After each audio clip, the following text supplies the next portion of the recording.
بسم اللہ الرحمن الرحیم۔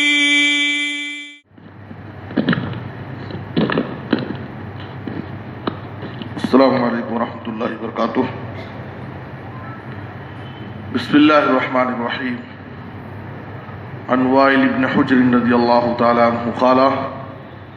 قال رسول اللہ صلی اللہ علیہ وسلم من غصب رجلا ارضا ظلما لقی اللہ وهو علیہ غضبان، رواہ ابن حبان۔ محترم حضرات، ہم ہر نماز میں اور ہر رکعت میں اللہ رب العالمین سے دعا کرتے ہیں کہ اے اللہ ہم کو سیدھے راستے پر چلنے کی توفیق دے، وہ راستہ جس پر چلنے والوں پر تو نے انعام کیا، یعنی نبیوں، صدیقین، شہداء اور صالحین کا راستہ، اور ہمیں اس راستے سے بچا لے جس راستے پر چلنے والوں پر تیرا غضب نازل ہوا، جس راستے پر چل کر کے لوگ گمراہ ہو گئے، یعنی یہود و نصارہ کے راستے سے ہم کو بچا لے۔ ایک طرف ہم اللہ سے دعا کرتے ہیں، دوسری طرف اگر دیکھا جائے تو ہم اپنی عملی زندگی میں بعض ایسے گناہ کرتے ہیں جن گناہوں کی وجہ سے ہم اللہ کے غضب کو دعوت دیتے ہیں، اللہ رب العالمین ہم پر غضبناک ہو جاتا ہے، اللہ کے غضب کو ہم اپنے اوپر واجب کر لیتے ہیں۔ تو انہی گناہوں میں سے جس کی وجہ سے اللہ کا غضب نازل ہوتا ہے، ایک گناہ ہے اللہ کے بندوں پر ظلم کرنا، ناحق ظلمن کسی کا مال ہڑپ لینا، کسی کی زمین پر ناجائز ظلمن قبضہ کر لینا۔ یہ ایسا سنگین گناہ ہے جس کی وجہ سے انسان اللہ کے غضب کو دعوت دیتا ہے اور اللہ رب العالمین اس سے ناراض ہو جاتا ہے اور وہ اللہ کی رحمت سے محروم ہو جاتا ہے۔ یہ حدیث جو میں نے آپ کے سامنے ذکر کی ہے، صحیحہ اور صحیح ترغیب وغیرہ میں ہے۔ آپ صلی اللہ علیہ وسلم نے کہا کہ اگر کوئی شخص کسی آدمی کی زمین کو ظلمن ناحق غصب کر لیا، ہڑپ لیا، تو رب العالمین سے جب وہ آخرت میں ملاقات کرے گا تو اس حال میں ملاقات کرے گا کہ اللہ تعالیٰ اس پر غضبناک ہوگا۔ ظاہر ہے کہ آخرت میں اللہ تعالیٰ ہم سے غضبناک ہو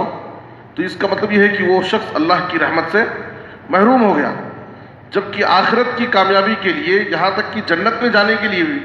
اللہ کی رحمت ہمارے لیے ضروری ہے، ہم اللہ کی رحمت ہی سے جنت میں جائیں گے۔ تو ایسا بدنصیب انسان اللہ رب العالمین کے غضب کو دعوت دیتا ہے، اور جب قیامت کے دن رب العالمین سے ملاقات کرے گا تو اللہ تعالیٰ اس پر غضبناک ہوگا۔ صحیح بخاری کی ایک حدیث میں آپ صلی اللہ علیہ وسلم نے کہا من حلف علی یمین لیقتطی بها مالا لقی اللہ وهو علیہ غضبان،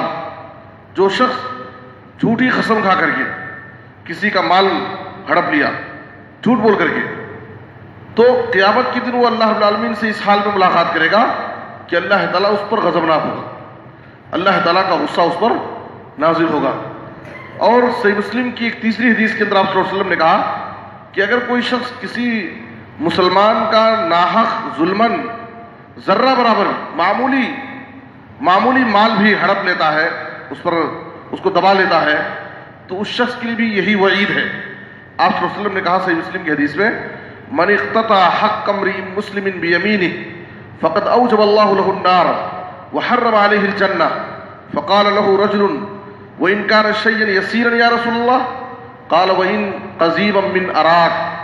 آپ صلی اللہ علیہ وسلم نے کہا کہ اگر کوئی شخص جھوٹی قسم کے ذریعے کسی مسلمان بھائی کا مال ہڑپ لیا،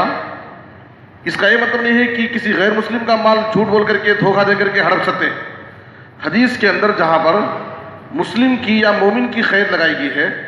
تو اس کا مطلب یہ ہے کہ عام طور پر ایک مسلمان کا معاملہ مسلمان کے ساتھ ہوتا ہے، اس لیے وہاں مسلم کا ذکر ہے، ورنہ اگر کوئی شخص کسی غیر مسلم کا مال ہڑپ لے گا، اس پر ظلم کرے گا، اس کو پریشان کرے گا، تو اس کے لیے بھی یہی وعید ہے، اس کے لیے بھی یہی سزا ہے۔ تو آپ نے کہا کہ اگر کوئی شخص کسی مسلمان کا اپنی جھوٹی قسم کے ذریعے مال ہڑپ لیا، اس کے مال کو دبا لیا، تو اللہ رب العالمین ایسے شخص پر جہنم کو واجب کر دیتا ہے اور جنت اس پر حرام کر دیتا ہے۔ آپ صلی اللہ علیہ وسلم سے پوچھا گیا اے اللہ کے رسول کیا اگر کوئی شخص کسی کا کوئی معمولی چیز بھی اگر لے لے، جھوٹ بول کر کے، دھوکہ دے کر کے ہڑپ لیا کوئی معمولی چیز،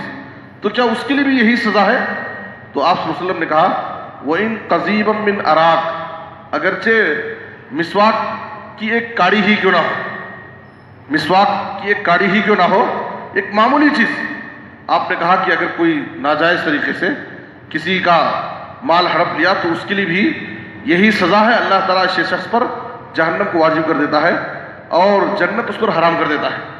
اور ایک چوتھی حدیث کے اندر آپ صلی اللہ علیہ وسلم نے کہا، صحیح مسلم کی حدیث میں ہے، من اخذ شبرا من الارض ظلما فانه يطوقه الله يوم القيامه من 7 ارضین، اگر کوئی شخص ظلمن ناحق کسی پر ظلم کرتے ہوئے ایک بالش بھی اگر کسی کی زمین لے لیا تو قیامت کی طرح اللہ رب العالمین سے اس حال میں ملاقات کرے گا کہ اللہ تعالیٰ 7 زمینوں کا طوق اس کی گردن میں ڈال دے گا۔ ایک بالش زمین دنیا میں لیا تو 7 زمینوں کا بوجھ اللہ تعالیٰ اس کی گردن پر ڈال دے گا اور اس سے اٹھانے کے لیے کہا جائے گا۔ ظاہر ہے کہ وہ 7 زمینوں کا بوجھ کہاں سے اٹھا سکتا ہے، یہ اس کے لیے سزا ہوگی۔ تو اس لیے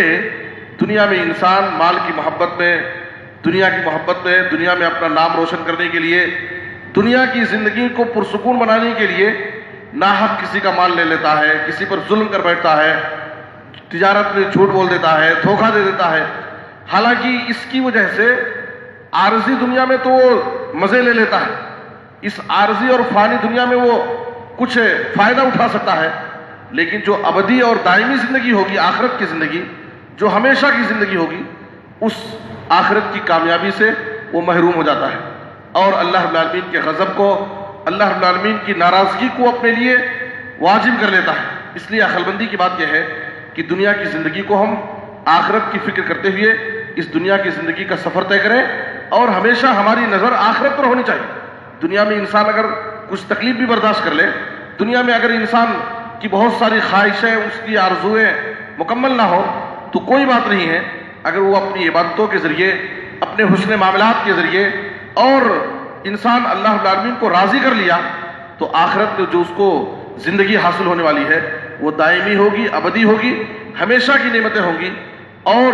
جن نعمتوں کو دیکھ کر کے وہ دنیا کی ساری تکلیفوں کو بھول جائے گا۔ تو اس لیے ہمیشہ ہماری نظر آخرت پر ہو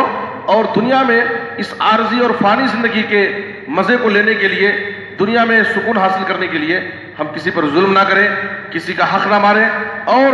کسی کے ساتھ حق تلفی کا معاملہ نہ کریں۔ اللہ سے دعا ہے کہ اللہ تعالیٰ ہمیں ہر قسم کے گناہوں سے بچ کر کے زندگی گزارنے کی توفیق عطا فرمائے۔ آمین، تقبل یا رب العالمین، وصلی اللہ علی نبینا محمد و آلہ وصحبہ اجمعین۔